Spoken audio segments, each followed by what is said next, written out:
The thing about receiving a gift from someone who loves you is that it's supposed to feel warm, safe, like being handed a little piece of their heart wrapped in paper and ribbon. What my husband sent me that Tuesday in October felt exactly like that until it didn't. I was 28 when I married into a family that had more unspoken rules than a courtroom. My husband, who I'll call by his role in this story, my husband, was kind to me in private and careful around his family. That should have been my first clue.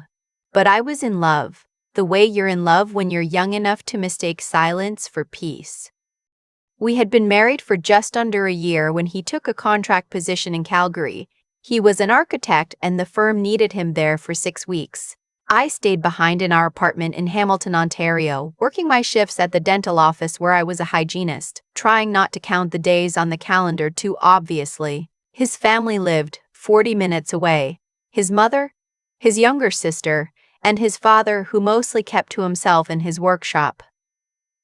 They had invited me for Sunday dinners every week since the wedding, and I went. Because that's what you do. That's what I thought you were supposed to do. My mother-in-law ran those dinners the way a conductor runs an orchestra. Everything had its place, its timing, its volume. She was not a cruel woman on the surface. She was the kind of woman who folded napkins into swans and remembered everyone's food allergies, and said things like, "We're so glad you're part of the family," while looking slightly past your shoulder. Her daughter, my husband's younger sister, 3 years younger than him, still living at home at 24, was her mother's mirror in every way that mattered. She laughed when her mother laughed. She went quiet when her mother went quiet. And she watched me the way you watch someone sitting in your favorite chair. The package arrived on a Tuesday. I remember because I had the afternoon off and I'd been reorganizing the hall closet, that particular kind of board that comes with an empty apartment and a husband 3 provinces away. The knock at the door was the courier, and the box was postmarked from my husband's hotel address in Calgary. Inside, under 2 layers of white tissue paper, was a ring. Not a dramatic ring. Not enormous or flashy. It was delicate, a thin gold band with a small cluster of garnets set in a starburst pattern. Old-fashioned in a way that felt intentional, like something that had been chosen slowly. There was a notacard tucked under the tissue. Found this at an antique market here. Made me think of you immediately. The woman at the stall said garnets mean devotion. Seemed right. Love you, sweetheart. I stood in the hallway of our apartment holding that ring for a long time. I called him right away. He picked up on the second ring and I could hear him smiling before he even said hello. Did it come? It came, I said. It's beautiful. Put it on. Tell me if it fits. It fit perfectly on my right hand, middle finger. I told him that. He made a pleased sound, the kind that means he'd been thinking about it. Planning it, hoping it would land right. We talked for almost an hour that night, about nothing important, about everything comfortable. The ring sitting on my hand felt like company. I wore it to the Sunday dinner that weekend. I noticed my sister-in-law see it the moment I walked through the door. She was setting the table and she looked up, and her eyes went straight to my hand, and something passed across her face so quickly I almost convinced myself I'd imagined it. She said nothing. Her mother said nothing either, but she looked too, and there was a pause, barely a breath, before she smiled and told me to sit down. Dinner was almost ready. Halfway through the meal, my sister-in-law leaned forward across the green beans and said, "That ring is interesting. Where did you get it?" "My husband sent it," I said. "He found it at a market in Calgary." Her fork went still on her plate. Just for a second. "Oh," she said.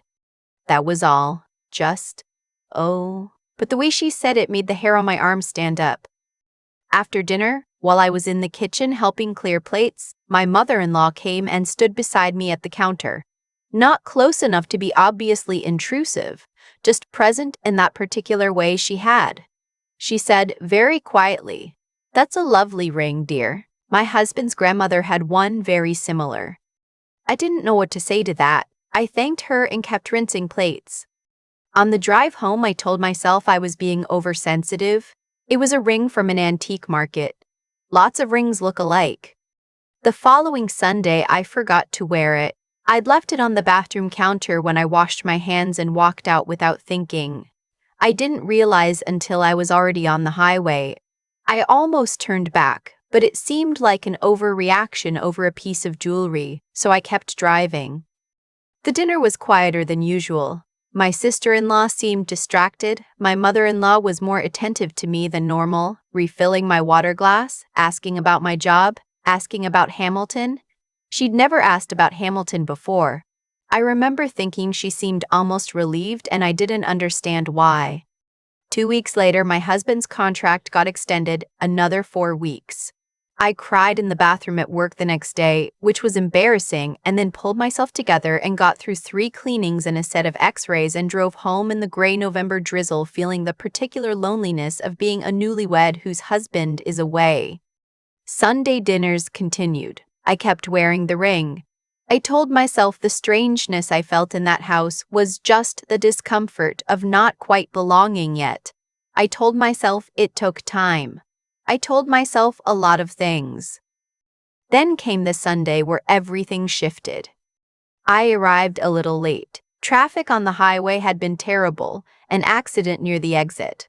When I walked in, my sister-in-law was in the living room holding the ring. Not a ring like mine. Mine, my ring.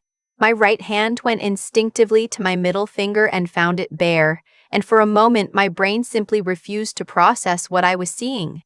I had been wearing it when I left the apartment. I was certain of it.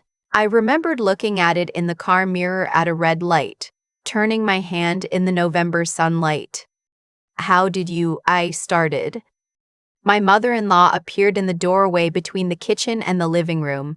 I asked her to hold it for a moment, she said, as if this were the most natural sentence in the world. I wanted to look at it more closely. I thought I recognized it. "You took it off my hand," I said. There was a silence in the room that I can only describe as deliberate. My father-in-law had disappeared entirely. My mother-in-law came into the living room and sat down on the couch in a way that communicated she was very comfortable and not going anywhere. "I think," she said carefully, "that ring belonged to my husband's grandmother. I think it came from our family." The way she said it was not accusatory, it was almost gentle.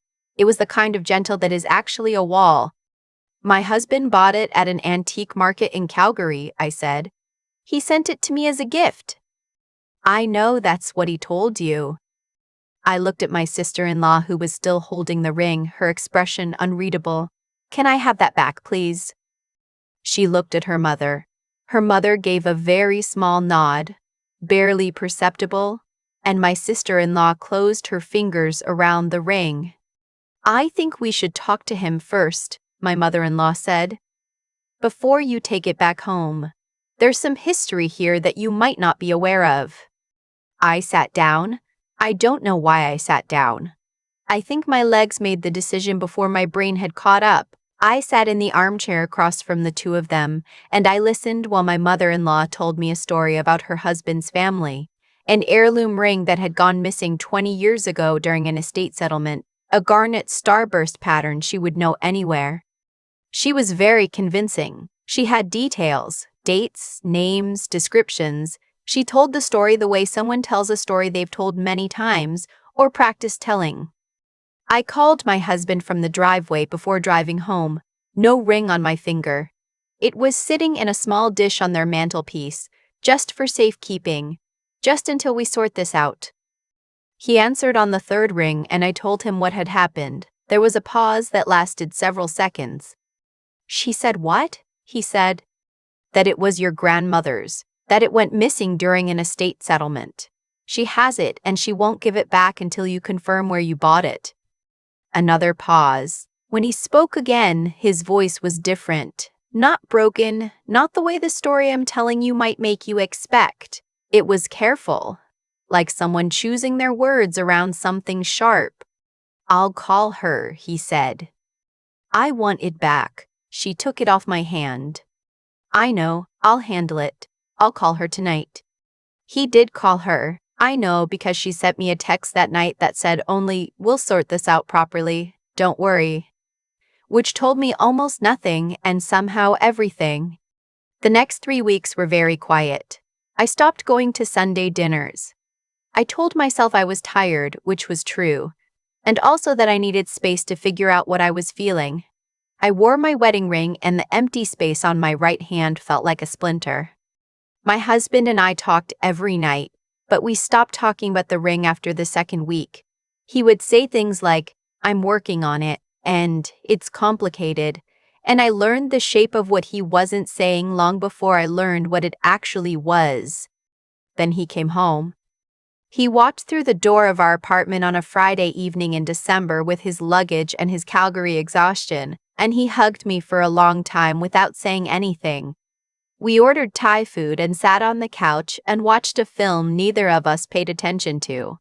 Around 11, he muted the television and turned to me and said, "I need to tell you something about the ring." He told me the ring hadn't come from an antique market. He told me it had been his grandmother's. He told me the estate settlement had been a mess. Lawyers, contested documents, a will that his mother had challenged and ultimately lost.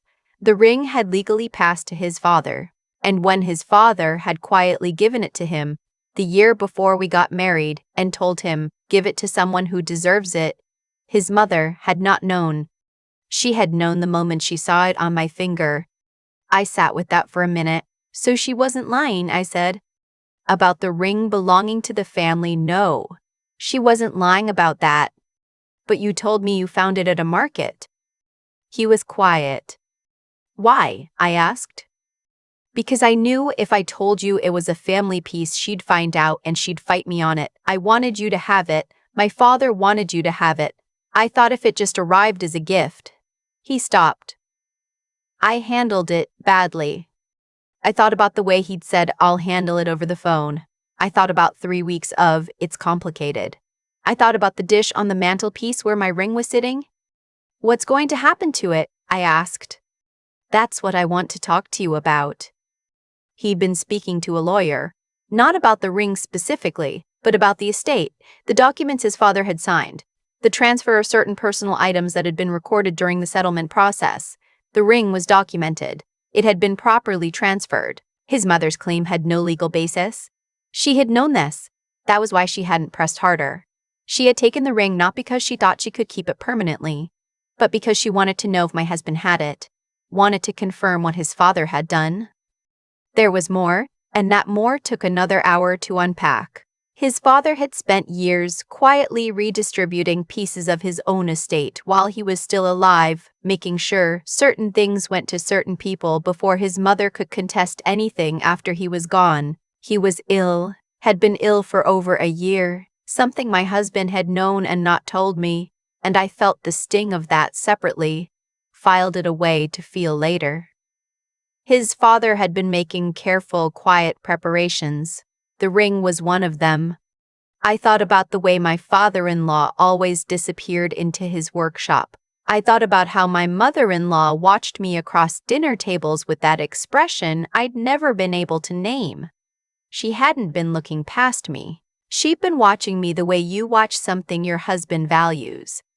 We drove to his parents' house the next morning. My husband had called ahead. His father opened the door and shook my husband's hand and then turned to me and said, "She's got your ring," and nodded toward the living room.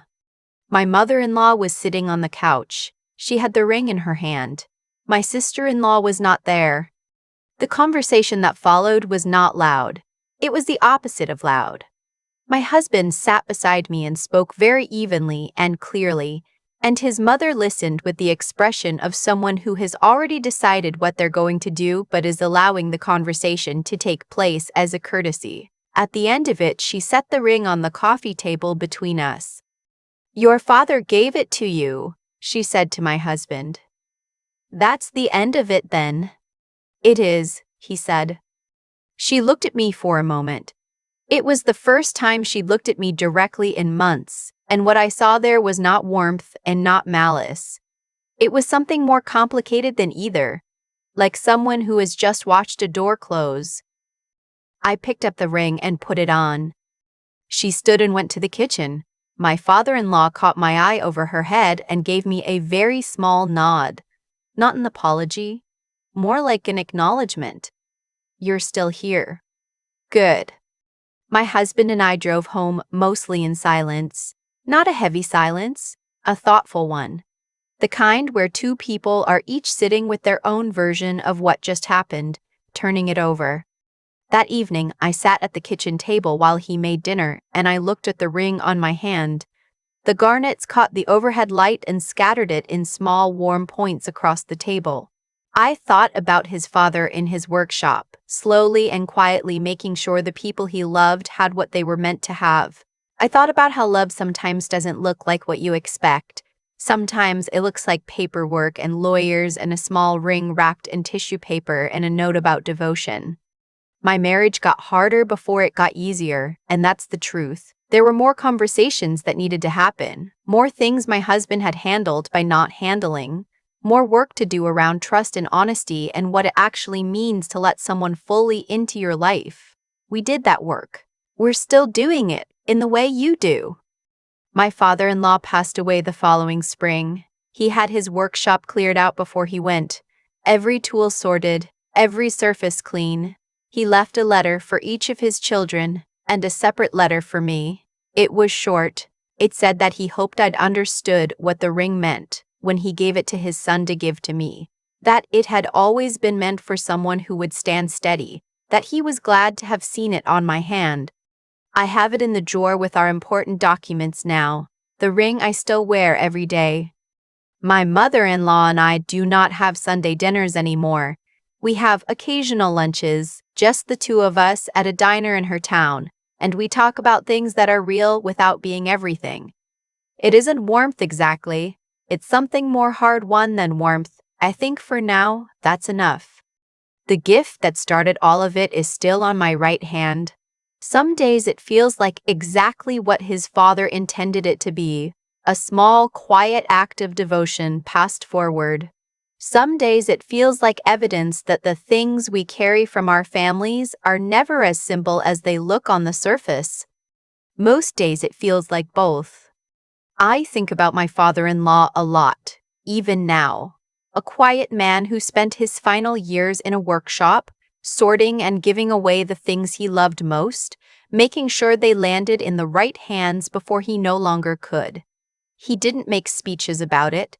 He didn't explain himself. He just did what he believed was right, slowly and without fanfare, even when the people around him made it difficult. That kind of integrity doesn't announce itself. That's what I've come to understand. It moves quietly through the world, and you only recognize it in hindsight, when you're holding a ring in your hand and reading a letter left behind by someone who is no longer there to explain it. What happened to me? The ring? The taking of it? The weeks of silence? It all followed a very clear kind of logic. Once I was far enough away from it to see. My mother-in-law acted from fear. Not malice exactly, but something close to it.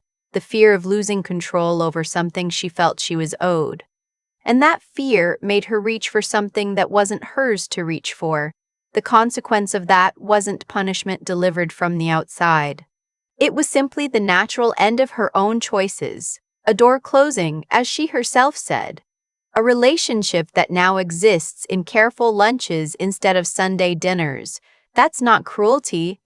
That's just what happens when trust is broken and not fully repaired. My husband had his own reckoning in all of this. He had tried to protect everyone at once by not being fully honest with anyone, and it cost him. It cost him. It's cost us.